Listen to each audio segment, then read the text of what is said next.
Everyone, good morning, welcome back to my channel. নতুন একটা ভিডিওর সাথে সকলকে অনেক স্বাগত। আমার কথা শুনে তো বুঝতেই পারছো ঠান্ডা পুরো একদম জমিয়ে লেগেছে। মানে কেন যে লেগেছে বুঝতে পারছি না। এসির হাওয়া খাওয়ার জন্যও হতে পারে বা ফ্রিজের ঠান্ডা ঠান্ডা খাবার বের করে করে খেয়েছি সেই কারণেও হতে পারে। তো আমি বাড়ির কাছ থেকে এই সবে এলাম। এই যে দেখো 10:30 মতো বাজে। এই সবে না, অনেকক্ষণ এসেছি। এসে মোবাইলে অনেক দিনের ভিডিও টিডিও জমেছিল, তো সেগুলো এডিট করছিলাম।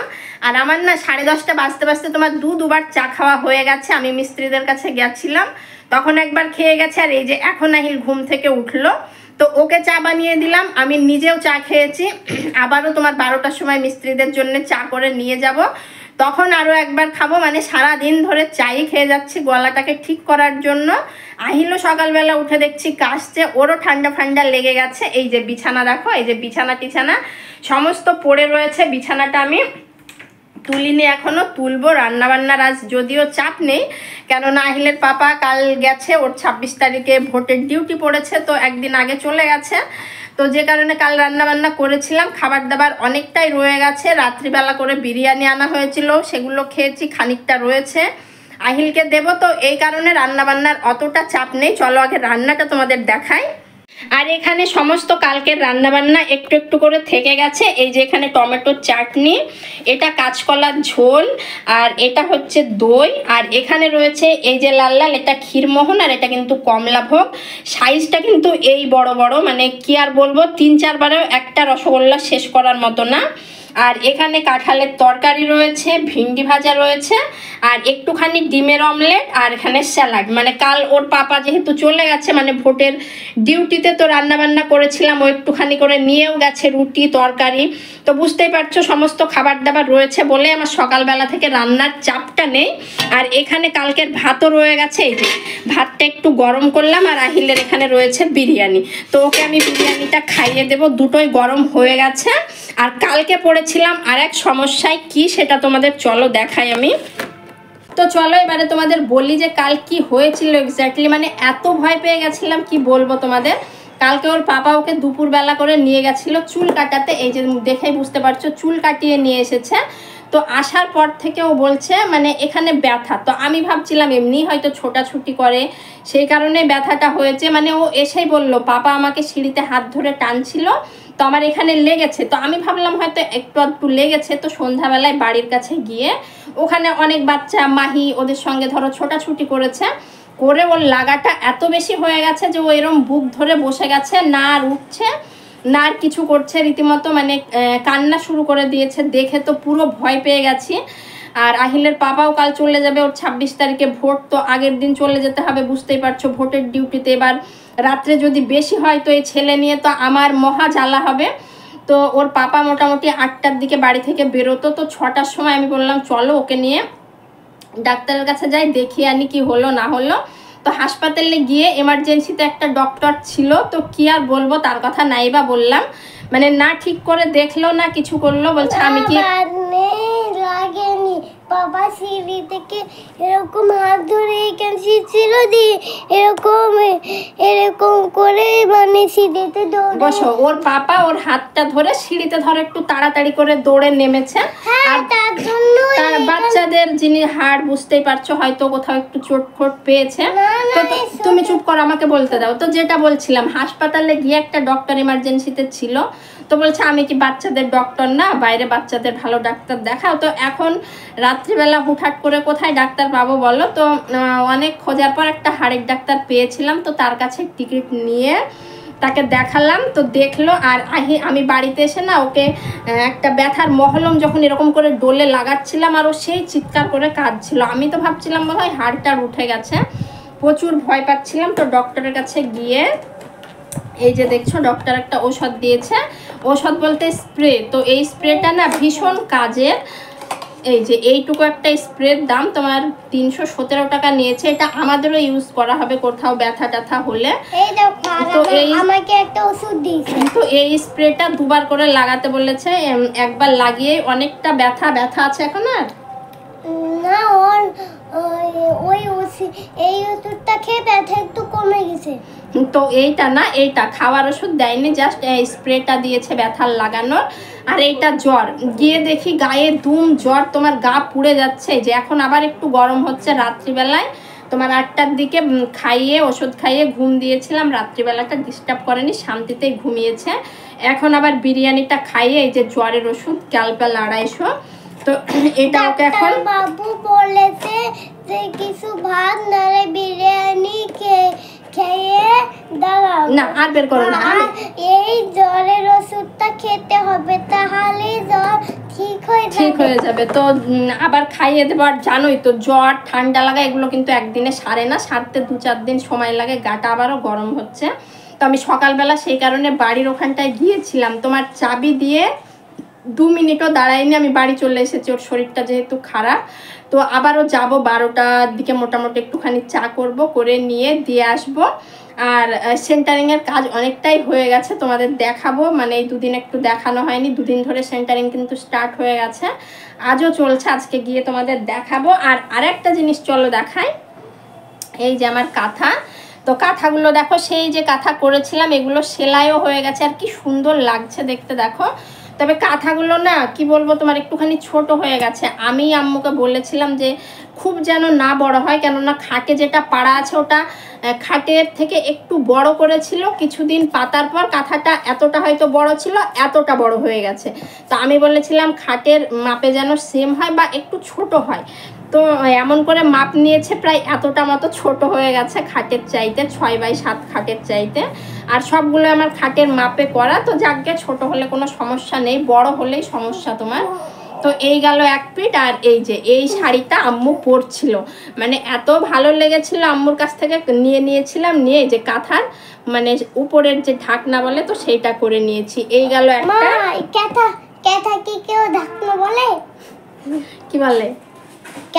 ক্যাথাই বলে। আর এই দেখো আর একটা সেই নতুন শাড়ি কিনে যেটা করেছিলাম, আরে ক্যাথাকে শাড়ি বলে। ঠিক আছে, তো এই যে সেলাই হয়ে গেছে। আর এই যে পাড়ে দেখো আমার একটা নতুন নাইটি ছিল, সেই নাইটিটা দিয়ে এই চারি সাইডে লাগানো হয়েছে। কথা বলে না। আর এই যে এখানে আমার একটা শাড়ি ছিল, তো সেইটা দিয়ে পাড়টা সুন্দর করে দিয়েছে। এর একদিকটা এই শাড়ি রয়েছে, আর এক পিঠে এটাও আমারই নতুন শাড়ি, এই যে এই শাড়িটা দেওয়া রয়েছে। তো দুটো কাঁথা অলরেডি সেলাই হয়ে গেছে। আর একটা কাঁথা যেটা আমার কাছে ছিল, ওটা কাল আব্বু এসেছিল, আব্বুকে দিয়ে পাঠিয়েছে, এবারে ওইটা নিয়ে আসবে সেলাই করে। আর কাঁথা সেলাইও এখন কত টাকা হয়ে গেছে, আগে তোমার 40-50 টাকা হাত নিত, বাট এখন হয়তো 70-80 টাকা করে তোমার হাত নেয়, 1 হাত কাঁথা সেলাই করতে। তো এরম যাই হোক, এই জিনিসগুলো আস্তে আস্তে উঠে যাচ্ছে। মানে আমরা তো এরম বানাতেই পারবো না, ধরো আগের যারা মানুষ তারা পারে, মানে সেই প্রজন্মগুলো চলে গেলে আমার মনে হয় না এই কাঁথা টাথা থাকবে বলে। এখনকার মানুষের এইসব কাঁথা টাথা তৈরি করা কম্য না, তবে দেখতে কিন্তু ভালো লাগে। নতুন সিট দিয়ে তুমি যদি বানাও না, দুর্দান্ত লাগে দেখতে। এই যে আমার কাঁথাটা যেমন ভীষণ সুন্দর লাগছে। তো চলো এখন বিছানা তুলবো, ওর শরীরটা যেহেতু খারাপ, ওকে খাইয়ে দেবো, আমি খাবো, তারপরে বাড়ির ওখানটাতে গিয়ে আবার তোমাদের সঙ্গে দেখা হচ্ছে।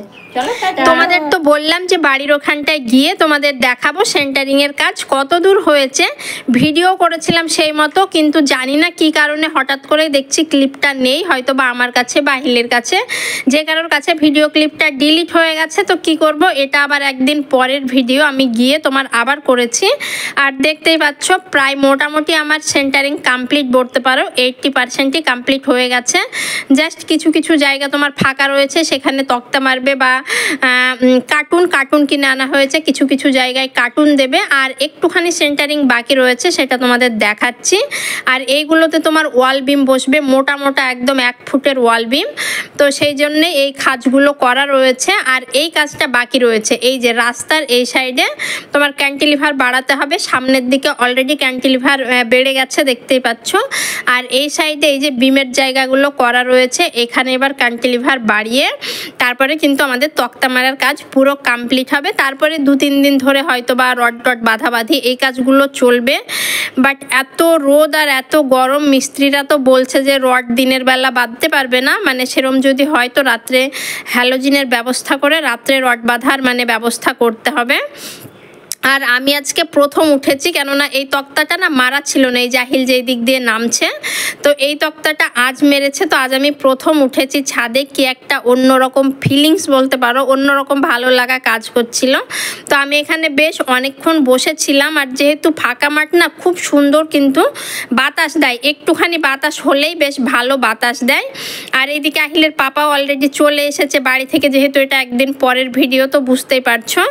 তো বাড়ির ওখানটা থেকে এসে এখানে রান্নাবান্না বসিয়েছি। রান্নাবান্না বলতে তেমন কিছু করব না, এই যে এখানে তোমার চিংড়ি মাছ ছিল, সেটা দিয়ে আলু দিয়ে তোমার পটল দিয়ে বেগুন দিয়ে মানে সমস্ত কিছু সবজি টবজি দিয়ে একখানা সবজি রান্না করেছি। আর এই দিকে আজ একটা কাজ আমি করব, সেটা হচ্ছে তোমার ঘর, এই ঘরটা আমি একটু ঠিকঠাক করব, কেননা তোমাদের বলছিলাম না কদিন ধরে আমার গায়ে হাত পায়ে এত ব্যথা, মানে যার সামনেই বলছি সেই বলছে যে নাকি আমার মেঝেতে শোয়ার জন্য হয়তো বা গা হাত পায়ে প্রচণ্ড ব্যথা করছে। তো আমি ভাবলাম, আহিলের পাপা বলছিল যে খাটটা না হয় আবার এই ঘরে শিফট করি, তো আমি ভাবলাম যে না, অত ঝামেলা করার দরকার নেই, যেমন আছে থাক, বাড়িটা হয়ে গেলে তো সব আবার খোলাখুলি করতে হবে, তার মধ্যে আর এগুলো খুলে কাজ নেই।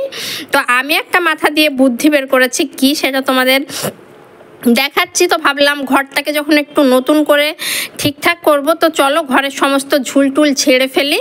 তো কিছু কিছু জায়গায় ঝুল মানে হয়েছিল, আর এই ঘরটাই মেনলি আজ তোমার ডিপ ক্লিনিং বলতে পারো করছি।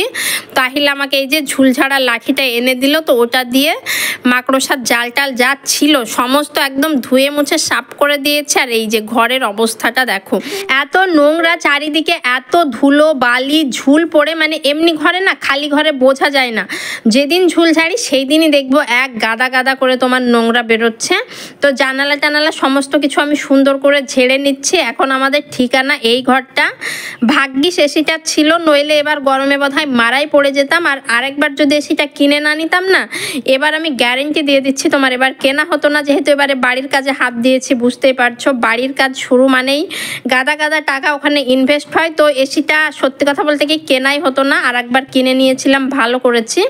তো এইদিকে দেখো চৌকিটাও আমি একটু পরিষ্কার করে নিচ্ছি। চৌকি থাকার না একটা মানে বড় প্রবলেম হচ্ছে, এই যে চৌকির ভেতরে যে ফাঁকগুলো রয়েছে, মানে একটা তক্তা আর একটা তক্তা মারা রয়েছে, এইগুলোতে এত ঝুল আটকায়, তোমার চুল বলো, তারপরে মাকড়সার জাল বাসা করে, মানে প্রচুর নোংরা হয়। যখন আমি ঘর ঝাড়ু দিই এই তলাটাকে প্রায় এরকম করে ঝেড়ে নিই, বাট এইভাবে তো চৌকি থেকে সমস্ত কিছু নামিয়ে তো ঝাড়া হয় না। তো আজকে যেহেতু এই ঘরটা পরিষ্কার করছি, তো দেখো সমস্ত ঝুল টুল ঝেড়ে নিয়েছি। আর তারপরে এসেছি তোমার এই যে আলনাটা রয়েছে, আলনাটা সরাতে।